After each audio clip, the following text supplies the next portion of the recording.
Abrimos nuestras Biblias a Génesis capítulo 1. Génesis capítulo 1. Vamos a leer los versículos 26 y 27. Génesis 1, 26 y 27.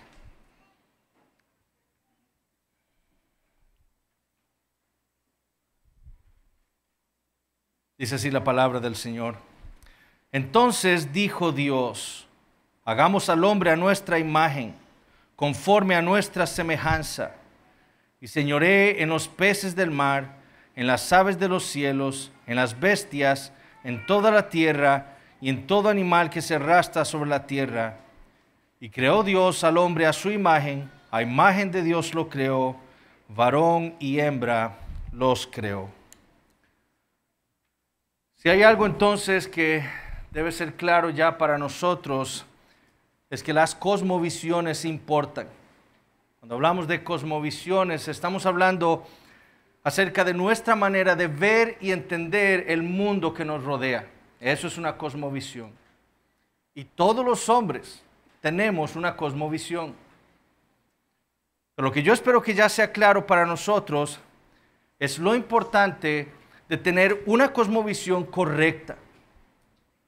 Porque eso es lo que va a determinar la manera en la que nosotros vamos a vivir nuestras vidas. David Nogol, un profesor de un seminario en los Estados Unidos, dijo esto: el tema más importante en la vida de una persona no es su educación, ni su carrera, ni sus finanzas, ni sus amistades. Por el contrario, el tema más importante en la vida de una persona es la cosmovisión de esa persona. Porque la cosmovisión de una persona es lo que va a guiar y dirigir todo lo demás, incluyendo nuestra educación, nuestra carrera, nuestras finanzas, nuestra familia y nuestras amistades. Terminó diciendo: la cosmovisión es la causa básica. Todo lo demás es el efecto o el resultado. Entonces la cosmovisión es importante porque es lo que va a dirigir nuestras vidas.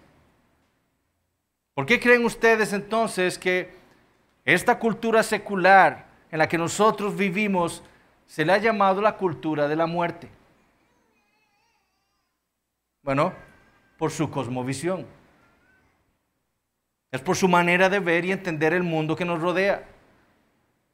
Esta cultura en la que nosotros vivimos, este mundo secular en el que nosotros nos movemos, está basado en una cosmovisión atea.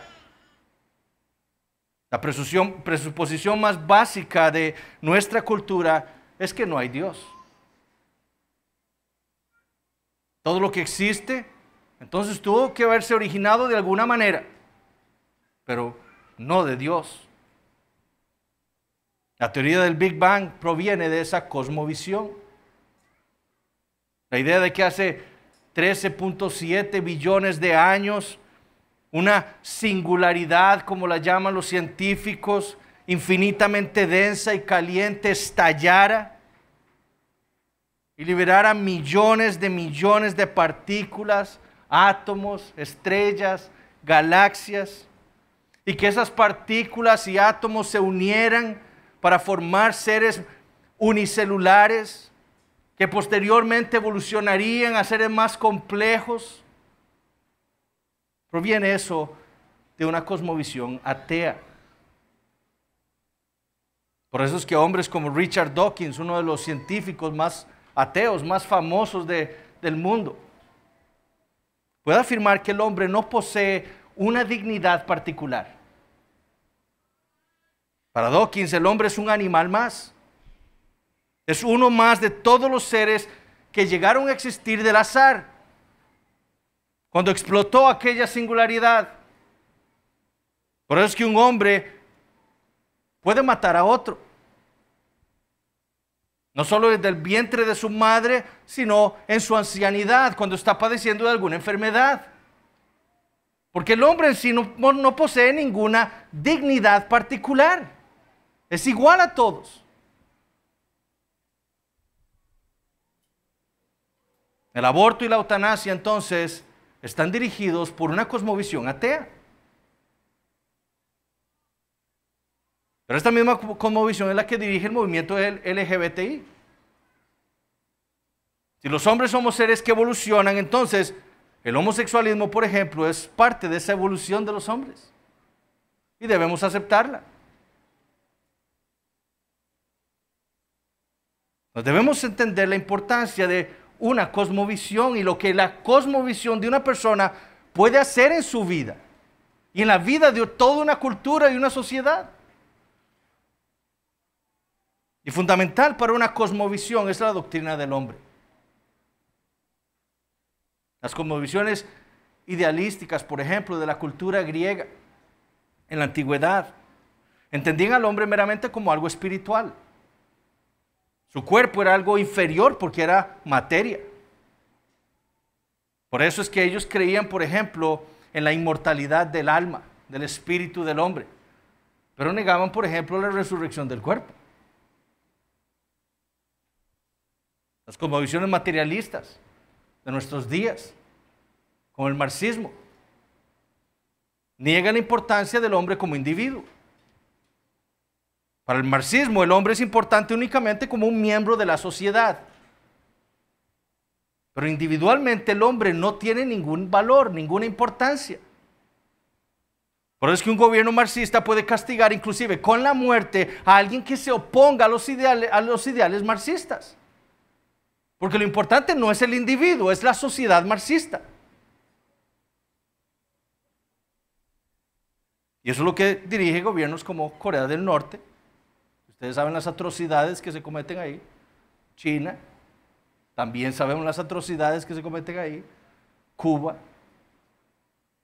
Venezuela y muchos otros países comunistas de nuestro mundo. El capitalismo materialista de nuestros días también. En donde un hombre puede hacer lo que sea, hacerle lo que sea a un compañero de trabajo por ascender en su empresa.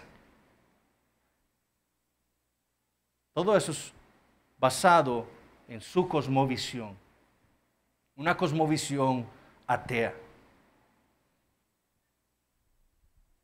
Por eso que Anthony Hoekema, un teólogo reformado, afirmó que todas estas cosmovisiones son culpables de idolatría, porque adoran un aspecto de la creación y no al Creador. Nuestro entendimiento acerca del hombre, entonces, mis hermanos, es de suma importancia. Es de suma importancia para tener una cosmovisión bíblica. Es decir, lo que debemos tener claro es que nuestra doctrina del hombre va a ser sumamente importante para nosotros. Más importante que, como decía Nogel, que nuestra educación, que una carrera que vayamos a escoger, que nuestras finanzas, que nuestras amistades. Más importante es nuestro entendimiento de qué es el hombre. Eso será, como decía Nogel, lo que va a dirigir nuestras vidas. Es nuestra cosmovisión lo que nos va a ayudar a nosotros en la educación que tengamos, en la carrera que escojamos, en el oficio que escojamos, en la manera que administremos nuestras finanzas. Todo eso proviene de nuestra cosmovisión. La diferencia, por ejemplo, entre un ginecólogo que rehúsa realizar un aborto con otro ginecólogo al cual no le importa destruir la vida de un bebé en el vientre de su madre, está en su entendimiento de qué es el hombre.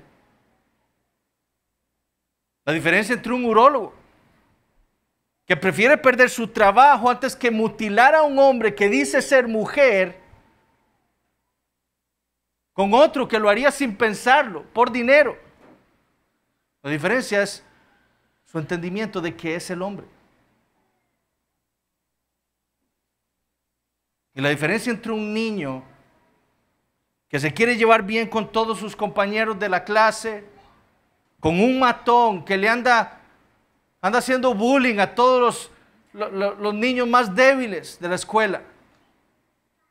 La diferencia está en su entendimiento de qué es el hombre. Por esa razón es que el primer capítulo de Génesis es tan importante. Por eso es que el primer capítulo de Génesis es fundamental para nosotros como cristianos. Porque aquí tenemos nosotros la respuesta a esa pregunta. ¿Qué es el hombre? Y si entender qué es el hombre es tan importante para nuestras vidas, porque es sumamente importante para nuestra cosmovisión, entonces debemos prestar atención a lo que Dios nos dice acerca de él. Y hoy entonces vamos a continuar estudiando la creación del hombre. Y luego lo que vamos a hacer ahora es, primero, un breve resumen de lo que vimos hace 2 semanas. Y segundo, vamos a ver lo que significa ser creados a imagen de Dios. Y lo vamos a hacer viendo primero algo general de lo que significa ser creados a imagen de Dios, y después lo que yo creo el Nuevo Testamento nos enseña con especificidad significa ser creados a imagen de Dios. Entonces veamos primero un resumen de lo que vimos hace 2 semanas. Y volvamos a leer entonces los versículos 26 y 27. Entonces dijo Dios: hagamos al hombre a nuestra imagen, conforme a nuestra semejanza, y señoree en los peces del mar, en las aves de los cielos, en las bestias, en toda la tierra y en todo animal que se arrastra sobre la tierra. Y creó Dios al hombre a su imagen, a imagen de Dios lo creó, varón y hembra los creó. Lo primero que notamos hace 2 semanas fue que el hombre es una criatura de Dios. ¿Qué leemos ahí? Versículo 26. Hagamos al hombre. El hombre es una criatura de Dios. El hombre no es Dios. Eso fue lo que la serpiente quiso engañar al hombre para que creyera, que él podía llegar a ser como Dios. Lo que Satanás quiso hacer olvidar al hombre era que él era una criatura de Dios. Hagamos al hombre. Por eso dijimos hace 2 semanas que como criaturas, nosotros tenemos más en común con la cucaracha que con Dios. Porque tanto la cucaracha como nosotros somos criaturas de Dios, no somos Dios. Entonces, en un sentido, como criaturas, tenemos más en común con la cucaracha que con Dios. Ahora, la implicación inmediata de que somos criaturas de Dios es que el hombre como criatura es totalmente dependiente de Dios. Solo Dios es autoexistente. Pero nosotros, como criaturas, dependemos totalmente de Dios, como el resto del universo. El sol depende de Dios. Los planetas dependen de Dios. Todas las galaxias dependen de Dios. La molécula más pequeña de nuestro cuerpo depende de Dios. ¿Qué le dijo Pablo a los atenienses? Hechos 17. El Dios que hizo el mundo y todas las cosas que en él hay, siendo Señor del cielo y de la tierra, no habita en templos hechos por manos humanas, ni es honrado por manos de hombres, como si necesitase de algo. Pues Él es quien da a todos vida y aliento y todas las cosas. Y de una sangre ha hecho todo el linaje de los hombres, para que habiten sobre toda la faz de la tierra. Y les ha prefijado el orden de los tiempos y los límites de su habitación, para que busquen a Dios y en alguna manera, palpando, puedan hallarle, aunque ciertamente no está lejos de cada uno de nosotros, porque en Él vivimos y nos movemos y somos, como algunos de vuestros propios poetas también han dicho, porque linaje suyo somos. Entonces, como criaturas, nosotros los hombres somos totalmente dependientes de Dios.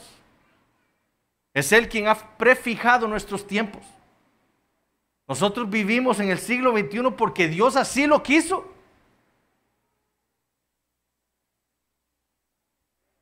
Él ha prefijado el lugar de nuestra habitación. Nosotros vivimos en Costa Rica porque Dios así lo quiso. Nosotros hoy comimos lo que comimos porque eso fue lo que Dios nos dio.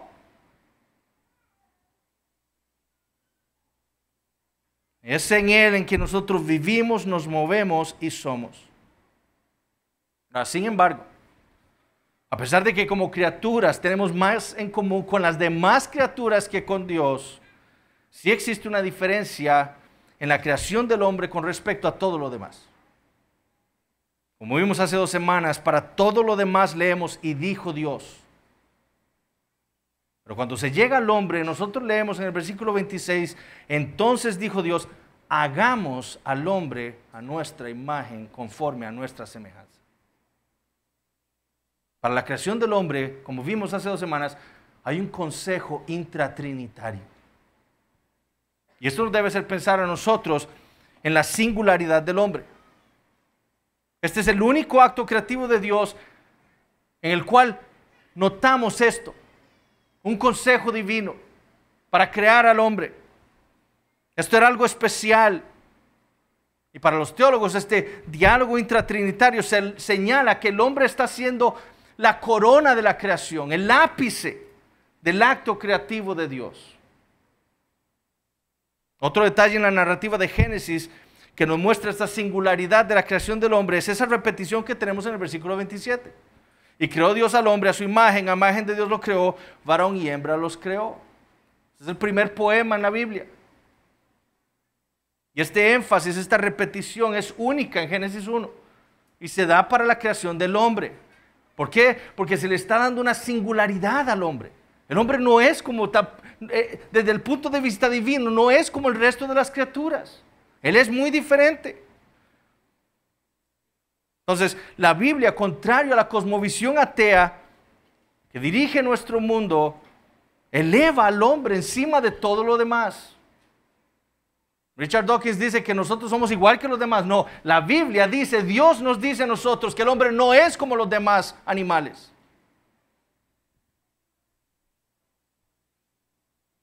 Y la diferencia está en la manera en la que fue creado el hombre, como vimos la semana pasada.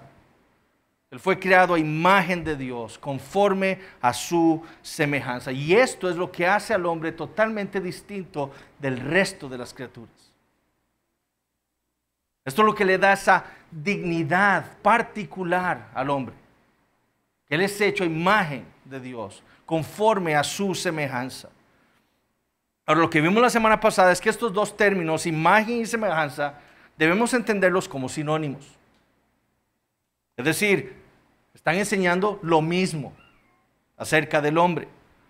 Y esto lo vimos porque en la Biblia se entienden ambos términos como sinónimos. En el Antiguo Testamento, cuando se habla de la imagen de Dios o se habla de la creación del hombre, fuera de Génesis, se usa prácticamente el término imagen. No dice a nuestra imagen conforme a nuestra semejanza. No, solo usa el término imagen. Y en el Nuevo Testamento, como vimos, algunos pasajes cuando hablan de la creación del hombre, hablan con respecto a la imagen de Dios. Pero otros, como Santiago 3:9, habla de la semejanza de Dios. Y debemos entender entonces que para los apóstoles, tanto imagen como semejanza eran sinónimos. Se tratan de lo mismo. De hecho, el problema que tuvieron, ¿se acuerdan que yo les expliqué la creencia de los padres de la iglesia en los primeros siglos después de Cristo? Ellos veían a la imagen y a la semejanza como términos distintos. La imagen hablando sobre esa capacidad moral del hombre y la semejanza hablando de la espiritualidad del hombre. Ellos entendieron así porque la Septuaginta y la Vulgata latina, que eran las Biblias que ellos usaban, trae una conjunción. O sea, por ejemplo, la Septuaginta dice, hagamos al hombre nuestra imagen y conforme a nuestra semejanza. Ahora, ¿por qué está esa conjunción ahí? No lo sé. Pero en el hebreo original, esa conjunción no está. Dice, hagamos al hombre nuestra imagen conforme a nuestra semejanza. ¿Por qué? Porque lo que Dios nos está diciendo es que esos dos términos son sinónimos.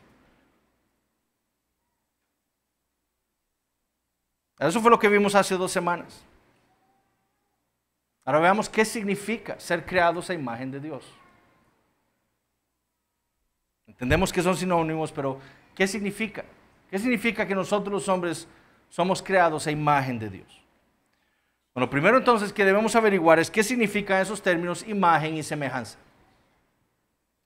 El término imagen es la traducción del hebreo selem, que puede significar una estatua o la réplica de algo. Entonces, por ejemplo, si nosotros vamos a 1 Samuel capítulo 6, 1 Samuel capítulo 6, versículo 5, ese término selem se usa para hablar de una réplica. 1 Samuel 6:5 dice, haréis pues figuras, ese es el término selem, figuras de vuestros tumores y de vuestros ratones que destruyen la tierra, y daréis gloria al Dios de Israel. Quizá aliviará su mano de sobre vosotros y de sobre vuestros dioses y de sobre vuestra tierra. Lo que los sacerdotes filisteos le estaban diciendo a los filisteos es que ellos debían hacer réplicas exactas de los tumores que Dios había traído a sus cuerpos y de los ratones que Dios había traído a sus tierras para destruirlas. Si lo hacían, si hacían réplicas exactas, selem, imágenes, entonces quizá Dios los perdonaría. En 2 Reyes 11:18 se usa la misma palabra selem, pero ahora para hablar de estatuas. 2 Reyes 11:18 dice, y todo el pueblo de la tierra entró en el templo de Baal y lo derribaron. Asimismo despedazaron enteramente sus altares y sus imágenes. No, ahí está ese término selem. Y mataron a Matán, sacerdote de Baal, delante de los altares, y el sacerdote puso guarnición sobre la casa de Jehová. Entonces lo que había en ese templo no era solo una estatua enorme de Baal, una imagen de Baal, sino que también habían imágenes más pequeñas de esa estatua. Habían estatuitas pequeñas de Baal que también fueron destruidas por el pueblo. Bueno, lo que Moisés afirma es que el hombre fue creado aquí como una réplica de Dios. Sin embargo, como nosotros vimos la semana pasada, para dejar claro que el hombre no es como Dios exactamente, Moisés entonces, inspirado por el Espíritu Santo, añade esa frase, conforme a nuestra semejanza. Para evitar que nosotros creamos que nosotros somos réplicas exactas del Dios invisible, entonces Moisés añade ese otro término, conforme a nuestra semejanza. Porque ese término semejanza traduce la palabra hebrea demut, que literalmente significa algo que es parecido a otra cosa. O como lo traduce en nuestra versión, significa semejanza. Es el término, por ejemplo, que usa Isaías 40:18. ¿A qué pues dice Dios, haréis semejante a Dios? ¿O qué imagen le compondréis? No es que van a hacer algo igualito a Dios, no. ¿A qué van a hacer ustedes algo semejante a Dios? ¿Podrían hacer ustedes algo que se asemeje a Dios? Entonces, juntos esos términos, selem y demut, imagen y semejanza, lo que nos dan a entender no es que el hombre sea una réplica de Dios exacta, sino que es semejante a Dios. Eso es lo que esos dos términos juntos nos están dando a entender. No que el hombre sea una réplica exacta de Dios, porque eso no es cierto, sino que somos como Dios, semejantes a Dios. Y vean, por ejemplo, avancen unas páginas en Génesis 5:3. Vean lo que Moisés escribió acerca de Set, el hijo de Adán. Dice, y vivió Adán 130 años y engendró un hijo a su semejanza, conforme a su imagen. Vean qué interesante. Aquí Moisés invierte. En Génesis 1:26 es el hombre hecho a nuestra imagen, conforme a nuestra semejanza. Aquí es Set, hecho a la semejanza de Adán, conforme a su imagen. Y llamó su nombre Set. ¿Qué es lo que Moisés nos está diciendo ahí? Bueno, Moisés no está diciendo que Set fuera el gemelo idéntico de Adán, una réplica exacta de Adán. Eso no es lo que Moisés está diciendo. Él era su hijo, pero Set era semejante a Adán, porque era un hombre como él. Era parecido a su padre. Por eso es que Moisés dice que Adán engendró a Set a su semejanza conforme a su imagen. ¿Por qué? De nuevo, porque no es que eran idénticos, sino parecidos. Por eso es que Hamilton, como les dije hace 2 semanas, un teólogo, dijo correctamente, creo yo, que ese término semejanza fue añadido en Génesis 1:26 para dejar claro que el hombre no es idéntico a Dios, es semejante a Dios. Sin embargo, aún no hemos contestado esa pregunta: ¿qué significa ser hecho a imagen de Dios? Ya sabemos entonces que no es que somos réplicas exactas de Dios, porque eso no es lo que Moisés está diciendo. Somos semejantes a Dios. Ahora, ¿qué significa eso? Bueno, lo que significa haber sido creado a imagen de Dios es que el hombre fue creado para reflejar y representar a Dios en la tierra. Cuando nosotros decimos que el hombre fue creado a imagen de Dios, lo que estamos diciendo es que el hombre fue creado para reflejar y representar a Dios en la tierra. Y hoy nos vamos a enfocar en esa primera parte nada más, en el hombre como el reflejo de Dios aquí en la tierra. Dentro de 2 semanas vamos a ver el hombre como el representante de Dios en la tierra y lo que eso implica. Pero entonces, ser imagen de Dios, en primer lugar, significa que el hombre refleja a Dios. Es decir, que el hombre debía ser a Dios visible en la tierra. Salmo 19:1 dice: los cielos cuentan la gloria de Dios, pero solo el hombre le haría visible.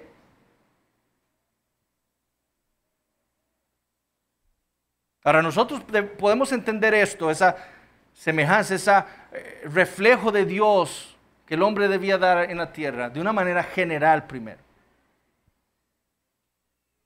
Y eso significa que la imagen de Dios, en un sentido general, significa que el hombre está portando o exhibiendo ciertos atributos de Dios. Cuando hablamos de atributos nos referimos a esas perfecciones de Dios, a esas propiedades divinas. Perfecciones como su omnipotencia o su bondad, esos son atributos de Dios. En teología sistemática, por ejemplo, los atributos divinos han sido divididos en 2 categorías. Los atributos incomunicables y los atributos comunicables de Dios. Los atributos incomunicables son aquellos que le pertenecen solo a Dios. Es decir, que Dios no le comunica al hombre. Solo le pertenecen a Dios. Entre esos atributos están, por ejemplo, la omnipotencia de Dios. Solo Dios es omnipotente. El hombre no es omnipotente. Ese atributo no nos fue comunicado a nosotros, a pesar de que fuimos creados a imagen de Dios. Su omnipresencia. Dios puede estar y Dios no puede estar, no. Dios está en todo lugar. Los hombres estamos limitados al espacio y al tiempo. Solo podemos estar aquí. Entonces ese atributo de la omnipresencia no nos fue comunicado a nosotros. La trascendencia de Dios. La inmutabilidad de Dios. Nosotros somos mutables y de hecho Adán fue hecho, creado mutable. Él podía cambiar.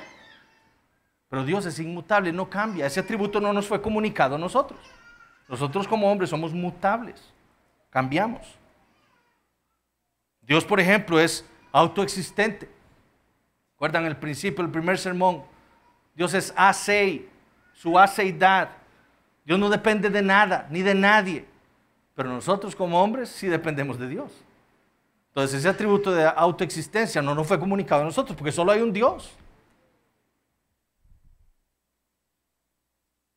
Pero hay otros atributos de Dios que Él sí le comunicó a los hombres. ¿Y qué es lo que nos hacen a nosotros? Reflejar a Dios en la tierra. Y es lo que nos hace a nosotros distintos de todas las demás criaturas que Dios creó. Y que son lo que le dan la dignidad al hombre. Y esos son los atributos comunicables de Dios. Dios, por ejemplo, dijo Jesús a la mujer samaritana, es espíritu. Es decir, Dios es inmaterial. Él no posee un cuerpo. Él es espíritu, invisible. Pablo le dijo a Timoteo, por tanto, al Rey de los siglos, inmortal, invisible. Y ese atributo es muy importante. Hoy, por ejemplo, vi una hoja que se le entregó a los niños de la clase dominical, enseñándoles probablemente la doctrina de la Trinidad, que tenían la figura de un hombre representando a Dios el Padre. Eso es un error. Dios no puede, Él no es un hombre, y no puede ser representado como un hombre porque Él es espíritu. Entonces no podemos enseñarle a los niños la doctrina de la Trinidad representando a Dios el Padre como un hombre, porque Él es espíritu. Eso es idolatría.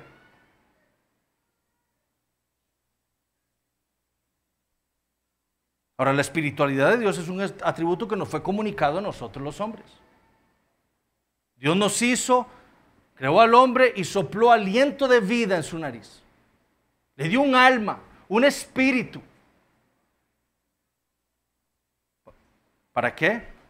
Para reflejar la espiritualidad de Dios. Nosotros somos seres espirituales también, porque Dios es espíritu. Dios también posee atributos intelectuales. Dios conoce, por ejemplo. Job dijo, con Dios está la sabiduría y el poder, suyo es el consejo y la inteligencia. Y porque Dios puede conocer y porque Él lo conoce todo, es porque nosotros los hombres podemos también conocer cosas. Ahora, ciertamente el conocimiento de Dios es innato. Dios conoce todas las cosas en un instante. Dios no aprende. Nuestro conocimiento, diferente del de Dios, nuestro conocimiento viene de afuera. Nosotros tenemos que aprender, tenemos que observar. Pero porque Dios puede conocer y porque Dios conoce, es por la razón por la cual nosotros podemos conocer también. Porque ese atributo nos fue comunicado a nosotros para reflejar a Dios en la tierra. Dios también es veraz. Dios no es hombre para que mienta, dice Números 23, 19. Bueno, la razón por la cual el hombre puede tener un concepto de ética es porque fue creado a imagen de Dios. A imagen del Dios verdadero, del Dios de toda verdad. Moralmente también Dios es bueno. ¿Por qué me llamas bueno?, le dijo el Señor al joven rico. Ninguno es bueno, sino solo uno, Dios. La razón por la cual el hombre puede ser bondadoso con su esposa, con sus hijos, con los miembros de su iglesia, con sus compañeros de trabajo, es porque fue creado a imagen de Dios. Y porque el atributo de la bondad de Dios nos fue comunicado a nosotros los hombres. Además, Dios es amor. La razón por la que el hombre puede amar a otra persona es porque fue creado a imagen de Dios. Por eso es que el hombre puede ser compasivo y misericordioso y dar gracia a los demás. Porque Dios es amor. Porque Él es misericordioso. Porque Él está lleno de gracia. Y porque ese atributo nos fue comunicado a nosotros los hombres cuando fuimos creados a imagen de Dios. Dios es justo. Él no tolera el pecado. Él odia todo lo que se opone a su santidad. Y la Biblia dice que así fue creado el hombre. Eclesiastés 7:29 dice, aquí solamente esto hallado, dijo Salomón, que Dios hizo al hombre recto, justo. ¿Por qué? Porque el hombre fue creado a imagen de Dios. Y si Dios es justo, ese atributo le fue comunicado de alguna manera al hombre. Y el hombre fue creado recto, justo.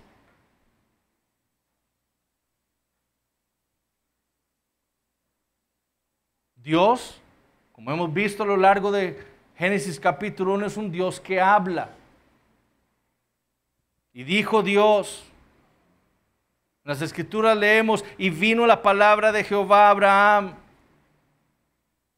Entonces habló Dios a Noé. Habló todavía Dios a Moisés. Esas son cosas que leemos en las Escrituras. ¿Por qué? Porque Dios habla. Él es un Dios que se comunica.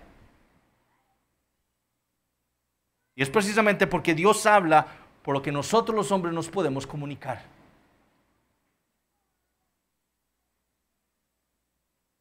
El lenguaje no fue algo que vino cientos de años después de que el hombre empezó a ver cómo hablaba. No, el hombre fue creado con la capacidad de comunicarse porque él necesitaba comunicarse con Dios. Y ese atributo de Dios nos fue comunicado a nosotros porque fuimos hechos a imagen del Dios que habla. Y finalmente Dios también es un ser social. El Dios verdadero existe en comunidad. Él es una Trinidad que habita en la eternidad y desde toda la eternidad como un Dios en tres personas. Tres personas que existen en perfecta comunión la una con las otras. Juan 1:1 leemos: en el principio era el verbo y el verbo era con Dios y el verbo era Dios. Esa frase que se traduce y el verbo era con Dios literalmente significa que estaba cara a cara con Dios, dándonos a entender la íntima relación que tenía el verbo con Dios el Padre.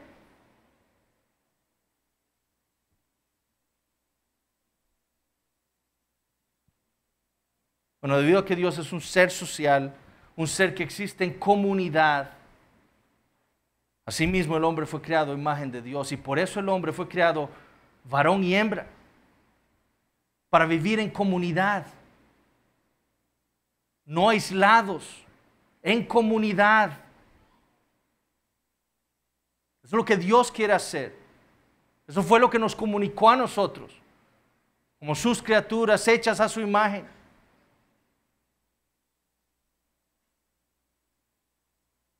Ahora, así es como de manera general podemos entender lo que significa haber sido creados a imagen de Dios.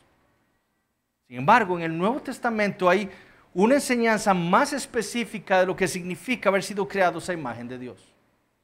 Y quiero que vayamos a Colosenses capítulo 3.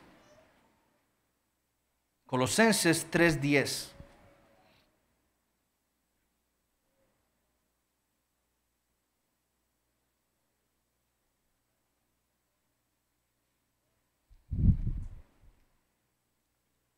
Colosenses 3:10 dice: no mintáis los unos a los otros, habiéndoos despojado del viejo hombre con sus hechos y revestido del nuevo. Y escuchen, el cual conforme a la imagen del que lo creó se va renovando hasta el conocimiento pleno. El apóstol Pablo está hablando aquí de creyentes. Creyentes que están siendo renovados conforme a la imagen de Dios. De ese Dios que nos creó. Lo que Pablo afirma es que esa renovación conforme a la imagen de Dios es hasta el conocimiento pleno. Ahora vayamos a Efesios capítulo 4. Versículos 22 al 24. Efesios 4, 22 al 24.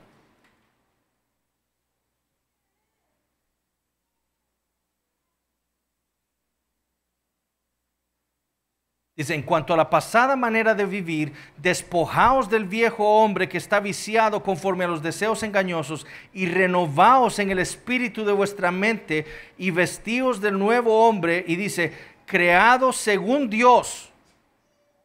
Es decir, creados según la semejanza de Dios. ¿Y qué dice? En la justicia y santidad de la verdad. Para el Nuevo Testamento, entonces, haber sido creados a imagen de Dios significa que el hombre fue creado para poder conocer a Dios.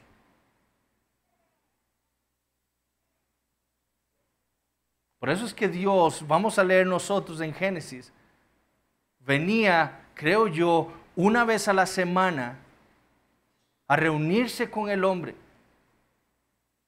para tener comunión con él, para que el hombre le pudiera conocer cada vez más. Porque para eso fue hecho el hombre. Para eso fue hecho imagen de Dios, para poder conocer a Dios plenamente. Segundo, ser creados a imagen de Dios significa también que el hombre fue creado justo. en la justicia, moralmente puro, como leímos en Eclesiastés 7:29. Y tercero, significa que el hombre fue creado, como dijo Berkov, con una efectiva santidad. Es como Berkov lo dice. Es decir, que el hombre no fue creado moralmente neutro. No, el hombre fue creado con el deseo de crecer en santidad, con el deseo de obedecer a Dios, con el deseo de hacer el bien. Así fue creado el hombre. Una santidad efectiva. Es por eso que nuestra confesión de fe dice lo siguiente con respecto a la creación del hombre. Después que hizo Dios todas las demás criaturas, creó al hombre, varón y hembra, con almas racionales e inmortales, haciéndolos aptos para esa vida, para Dios, para la cual fueron creados, siendo hechos a imagen de Dios en conocimiento, justicia y santidad de la verdad. Eso es lo que significa que somos hechos a imagen de Dios. No solo que reflejamos a Dios de cierta manera, sino que fuimos creados para conocer a Dios en justicia y con una efectiva santidad, un deseo por perseguir la santidad a toda costa. Ahora, ¿cómo aplicamos esto a nuestras vidas? Bueno, permítame darles 3 cosas. Primero, como hombres hechos a imagen de Dios, nosotros debemos entender que nosotros no nos pertenecemos a nosotros mismos. Le pertenecemos a Dios. Hagamos al hombre. Cuando yo hago una vasija, ¿verdad? Es el ejemplo de Pablo. Cuando yo hago, en Romanos 9, si yo hago una vasija, esa vasija me pertenece a mí, y si yo quiero la destruyo. Y nadie me puede decir nada, porque es mía, porque yo la hice. La puedo pintar de negro, de verde, de lo que sea, porque es mía y me pertenece. Dios nos hizo a nosotros. Él hizo todo el universo. Todo el universo le pertenece a Dios, incluyéndonos a nosotros. Y eso debe cambiar nuestra manera de ver y entender nuestro mundo. ¿Qué escuchamos nosotros hoy en día? Este es mi cuerpo y yo hago con mi cuerpo lo que yo quiera. Y con esa excusa las mujeres abortan. Claro, están haciéndole daño no al cuerpo de ella, al cuerpo de otra persona. Pero eso es lo que ellas dicen. Es mi cuerpo. No, no es su cuerpo. Dios se lo prestó a usted. Dios se lo dio a usted. Le pertenece a Dios.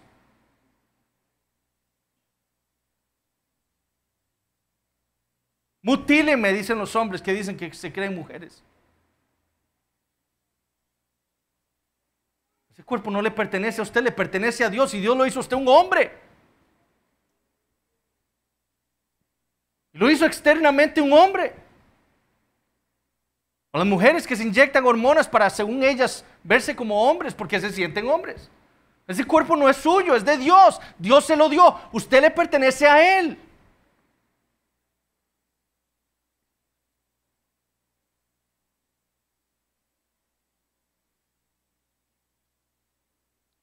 La gula.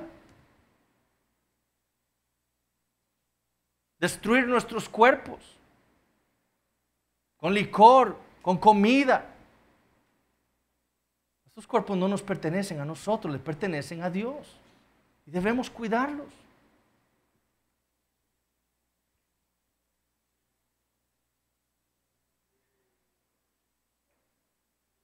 Los tatuajes.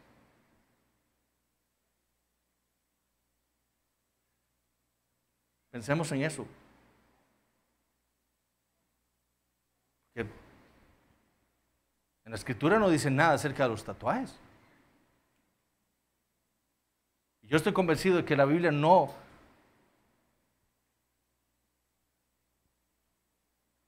niega la posibilidad de que alguien pueda hacerse un tatuaje. Pero el punto es este: ¿por qué se está haciendo usted un tatuaje?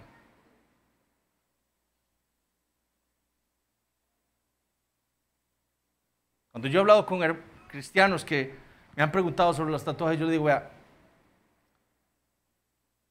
la única manera en la que un cristiano podría hacerse cualquier cosa, porque para eso todo lo que nosotros hagamos tiene que ser para la gloria de Dios. Entonces usted puede decir, este tatuaje me lo voy a hacer para la gloria de Dios, esto es lo que va a traer más gozo al Señor en mi vida. Hágaselo. Pero yo estoy seguro que usted se está haciendo un tatuaje porque usted quiere verse como el resto del mundo. Porque es la moda. Entonces no es la gloria de Dios lo que está en su meta. Es ser como los demás.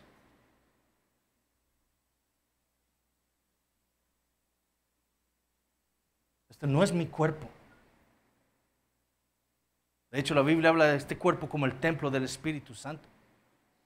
Por eso yo debo tratarlo con mucho cuidado. Por eso es que la fornicación es un pecado tan grave. El adulterio. Estoy atentando contra el templo de Dios.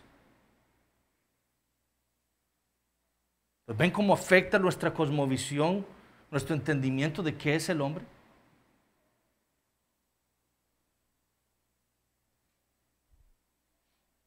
Segundo, como hombres nosotros creados a imagen de Dios, nosotros fuimos creados para conocer a Dios, para la justicia, para la santidad. El problema es que esto no es lo que nos caracteriza a nosotros ahora. Eso caracterizó a Adán. Y esto vamos a hablar más dentro de 2 semanas, cuando analicemos también el Salmo 8. Pero eso no nos caracteriza a nosotros los hombres ahora. Nosotros estamos caídos. Y ciertamente nosotros ahora aún portamos la imagen de Dios, pero esa imagen está corrompida.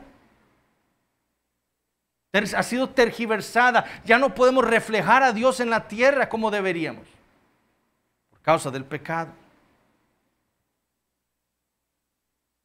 Romanos 1. En vez ahora de nosotros querer conocer a Dios, ¿qué es lo que hacemos? Detenemos con injusticia esa verdad. Por eso que Romanos 3 condena a todos los hombres que estamos bajo pecado. No hay ni un solo bueno, no hay quien haga lo bueno, no hay quien busque a Dios. Fuimos creados para conocer a Dios. Para eso visitaba Dios a Adán en el Edén, en el templo de Dios, un día a la semana. Pero ahora nadie busca a Dios por nuestro pecado. En vez de tener vida, de querer buscar la santidad, de buscar la justicia, estamos muertos en nuestros delitos y pecados, como dice Efesios 2, del 1 al 3. Y más bien nos vamos con la corriente de este mundo. Entonces esa es nuestra condición ahora.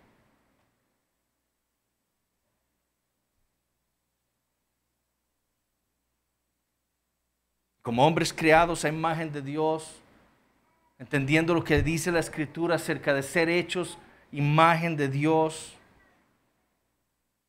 entendiendo lo que somos ahora por causa del pecado. Esto nos debe hacer entender la importancia del Evangelio.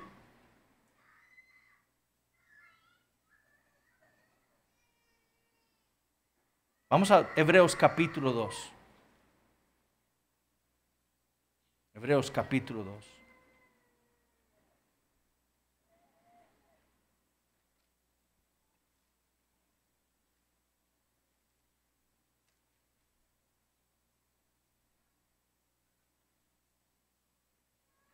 Versículo 5. Porque no sujetó a los ángeles el mundo venidero acerca del cual estamos hablando. Pero alguien testificó en cierto lugar diciendo, ¿qué es el hombre para que te acuerdes de él? ¿O el hijo del hombre para que le visites? Le hiciste un poco menor que los ángeles, le coronaste de gloria y de honra, y le pusiste sobre las obras de tus manos. Todo lo sujetaste bajo sus pies. Esa es una cita del Salmo 8. Porque en cuanto le sujetó todas las cosas, nada dejó que no sea sujeto a él. Pero todavía no vemos que todas las cosas le sean sujetas. Pero vemos a aquel. ¿Quién es aquel? Al Señor Jesucristo. Vemos a aquel que fue hecho un poco menor que los ángeles. ¿De quién habla el Salmo 8? Del Señor Jesucristo. La verdadera imagen de Dios. A Jesús coronado de gloria y de honra a causa del padecimiento de la muerte, para que por la gracia de Dios gustase la muerte por todos. Porque convenía a aquel por cuya causa son todas las cosas, y por quien todas las cosas subsisten, que habiendo de llevar muchos hijos a la gloria, perfeccionase por aflicciones al autor de la salvación de ellos. Porque el que santifica y los que son santificados de uno son todos, por lo cual no se avergüenza de llamarlos hermanos, diciendo: anunciaré a mis hermanos tu nombre, en medio de la congregación te alabaré, y otra vez yo confiaré en él. Y de nuevo, he aquí yo y los hijos que Dios me dio. Así que por cuanto los hijos participaron de carne y sangre, él también participó de lo mismo, para destruir por medio de la muerte al que tenía el imperio de la muerte, esto es, al diablo, y librar a todos los que por el temor de la muerte estaban durante toda la vida sujetos a servidumbre. Porque ciertamente no socorrió a los ángeles, sino que socorrió a la descendencia de Abraham, por lo cual debía ser en todo semejante a sus hermanos, para venir a ser misericordioso y fiel sumo sacerdote en lo que a Dios se refiere, para expiar los pecados del pueblo, pues en cuanto él mismo padeció siendo tentado, es poderoso para socorrer a los que son tentados. La única solución a nuestro problema, a la deformación de la imagen de Dios que nosotros portamos por nuestro pecado, es Jesucristo. Él se hizo hombre como nosotros, semejante a nosotros, reflejando perfectamente la imagen de Dios su Padre. Él es la verdadera imagen de Dios, dice Hebreos 1. ¿Para qué? Para que entonces nosotros pudiéramos ser hechos conforme a su imagen, a imagen del Hijo. ¿Para qué? Para restaurar nuestro conocimiento de Dios, nuestra justicia y nuestra santidad. Sin Cristo estamos perdidos.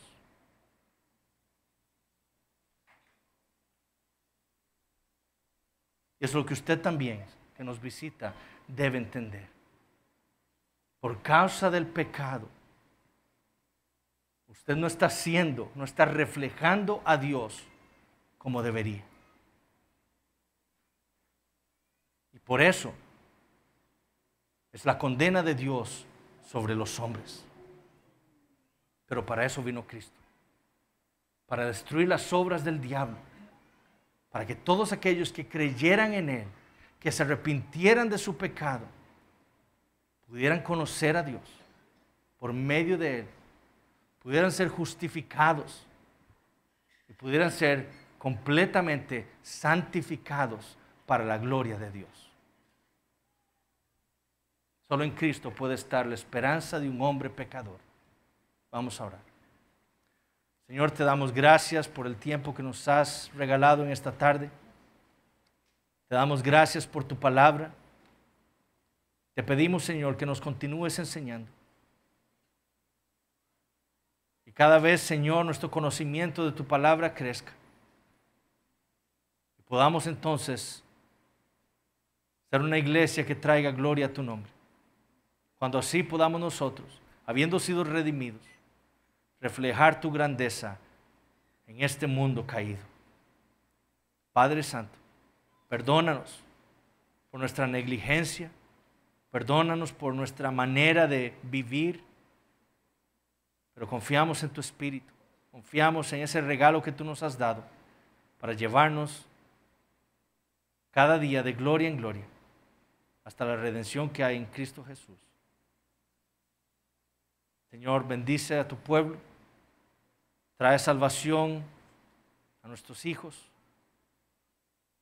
y bendice ahora, Señor, el tiempo que tendremos para comunión en la cena del Señor. Te damos gracias en el nombre de Cristo. Amén.